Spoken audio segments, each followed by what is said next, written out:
के पाठक को यूपीएससी में 40वां रैंक आया था। अभी उनको फॉर्म भरवा के देख लीजिए, अगर 40,000वां रैंक आ जाएगा तो गुलामी कर देंगे। फॉर्म भरने के लिए हम तैयार हैं। के पाठक भी हमारे साथ फॉर्म भरे। जिनके पास अपने बाल बच्चे नहीं है, जिनकी अपनी पत्नी नहीं है, जिसका अपना परिवार नहीं है, वैसे ही लोग इस प्रकार का फरमान दे सकते हैं। कौन मांगा है 5 बार मौका? हम तो नहीं मांगे हैं। अब 5 बार मौका दीजिए, चाहे 50 बार मौका दीजिए। बिहार की सरकार जब शिक्षकों के जमीन को ललकार दी है तो इसी कारण हमें सड़कों पर उतरना पड़ा है। जब भारत की सरकार, केंद्र की सरकार जब धरना प्रदर्शन पर रोक लगाती है तो यही सरकार में बैठे हुए राजनेता, बिहार के राजनेता संविधान की दुहाई देते हैं, लेकिन इसी राज्य के अंदर जब शिक्षक धरना प्रदर्शन करते हैं तो उनके ऊपर कार्रवाई होती है। जो भारत का संविधान है, यह हमारा मौलिक अधिकार है।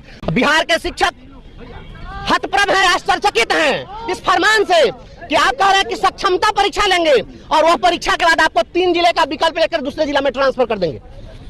जिनके पास अपने बाल बच्चे नहीं है, जिनकी अपनी पत्नी नहीं है, जिसका अपना परिवार नहीं है, वैसे ही लोग इस प्रकार का फरमान दे सकते हैं। यह देश संविधान से चलता है और इस देश के अंदर रूल ऑफ लॉ है, रूल ऑफ पर्सन नहीं है। किसी व्यक्ति का राज नहीं है। यहाँ पर राज संविधान का चलेगा। भारत का संविधान आपको परमिट नहीं करता है इस तरह से मनमानी करने के लिए। आपने कह दिया है कि जो 3 बार में सक्षमता परीक्षा फेल हो जाएंगे या शामिल नहीं होंगे, उनको पद से बर्खास्त कर दिया जाएगा 60 वर्षों के लिए। तो बीच में आप उसको कैसे हटा दीजिएगा? और देखिए, यहाँ पर महिलाएं हैं, इतनी सारी महिलाएं हैं। आप जरा देखिए, महिलाओं को देखिए। ये महिलाएं जिनके पास में छोटे बच्चे हैं, जिनका भरा पूरा परिवार है, जिनके ऊपर उनके सास ससुर की जवाबदेही है, जिन शिक्षकों के माता पिता बीमार हैं, बुजुर्ग अवस्था में हैं, उनको जब आप अंतर जिला स्थानांतरण करके दूसरे जिला में भेज दीजिएगा तो उसकी परवरिश कौन करेगा? उसकी देख रेख कौन करेगा? 5 बार मौका हम तो नहीं मांगे हैं। अब 5 बार मौका दीजिए, चाहे 50 बार मौका दीजिए। हमने मांगा क्या? शिक्षकों ने 5 बार का मौका मांगा क्या? बता दीजिए एक भी उदाहरण की कोई राज्यकर्मी जब बनाया गया हो किसी संवर्ग का तो उस समय उससे कोई परीक्षा ली गई हो? यही बिहार सरकार बताए। बिहार में ही जो लोग क्रेश में बहाल होते थे 1975 में, 2 साल क्रेश में रहते थे, फिर आकर शिक्षा विभाग में परमानेंट हो जाते थे। इसी बिहार के अंदर में जितने वित्त रहित कॉलेज थे और वित्त रहित हाई स्कूल थे, उन सभी को 30 के दशक में सारे लोग को एडॉप्ट करके शिक्षा विभाग में लाया गया। सारे शिक्षकों की सेवा शिक्षा विभाग में लाई गई। परीक्षा ली गई क्या? तो और आपने सिलेबस रख दिया बीपीएससी का। तो सिलेबस जब बीपीएससी का है तो परीक्षा बिहार बोर्ड क्यों ले रहा है? नियोजित शिक्षकों के साथ गहरी साजिश है। FIR दर्ज होगी, आप लोग आंदोलन कर रहे हैं। आंदोलन करने वाले लोग हिंदुस्तान के इस भारत माता के सपूत जेलों में जाकर के अपने को गौरवान्वित महसूस करते हैं। कौन डरता है इनके इस फरमान से? जेल जाने के लिए हम तैयार हमेशा से रहे हैं। हम तो जब भी जेल भरने का आह्वान किए हैं और जब हम आ गए हैं कि हम आ गए, अब हमको अपने जेल में ले चलो, तो इनका जेल ही छोटा पड़ जाता है। इनके पास रखने की जगह नहीं है।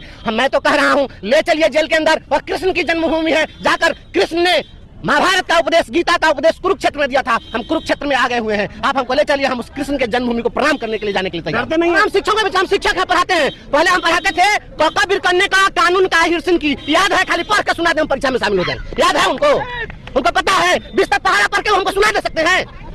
20 तक पहाड़ा याद है उनको। 20 तक पहाड़ा आज उनको याद नहीं है। तो हमको क्या, जिस समय में 20 साल पहले बीए में और एमए में पढ़े थे, आज हमको बीए और एमए का सिलेबस याद है। आप विभागीय परीक्षा लीजिए, विभाग शिक्षा विभाग कंडक्ट करे, कोई दिक्कत नहीं है। लेकिन बिहार विद्यालय परीक्षा समिति सक्षमता परीक्षा बीपीएससी मान्य नहीं है। नहीं परीक्षा देंगे, नहीं फॉर्म भराएगी नहीं, फॉर्म भराएगी नहीं, पता ही नहीं के पाठक को यूपीएससी में 40वां रैंक आया था। अभी उनको फॉर्म भरवा के देख लीजिए, अगर 40,000वां रैंक आ जाएगा तो गुलामी कर देंगे। हम लोग कभी भी एग्जाम नहीं देंगे, चाहे जमाना जो होगा।